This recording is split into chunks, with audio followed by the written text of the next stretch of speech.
सकरी से जते रम पट्टी बराती लो चल सबके नचावत हो। सकरी से जते रम पट्टी बराती लो चल सबके नचावत हो। लो चल सबके नचावत हो। डीजे के बेस कनी दह बना हो, हमरा भैया के छैका बिया हो। डीजे के बेस कनी दह बना हो, हमरा भैया के छैका बिया हो।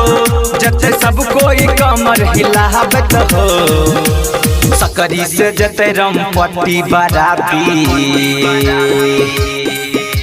सकरी से जते रम पट्टी बराती लो चल सबके नचावत हो।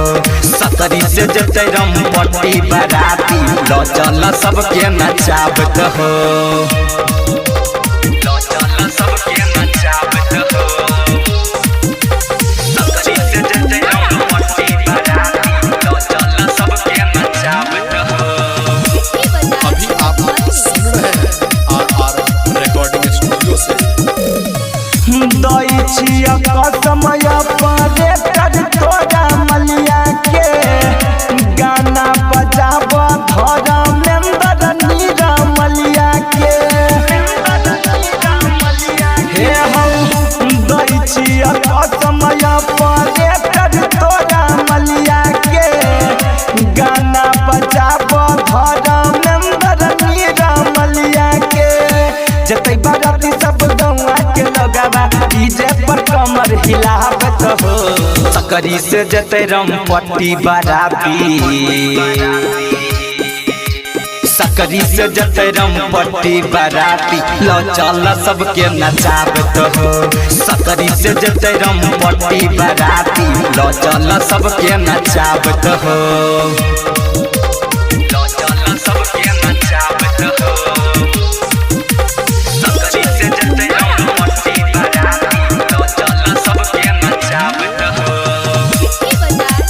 अभी आप सुन रहे हैं आर रिकॉर्डिंग स्टूडियो से। पीन चाय दारू सब वाटा में ढोल के बाजत गाना गायक रोहित अनमोल के। पीन चाय दारू सब वाटा में ढोल के बाजत गाना गायक रोहित अनमोल के। राजा राकेश मुकेश पंकज जेतै आई धूम मचावत हो। सकरी से जते रम पट्टी बराती, सकरी से जते रम पट्टी बराती लो चल सबके नचावत हो। सकरी से जते रम पट्टी बराती लो चल सबके नचावत हो।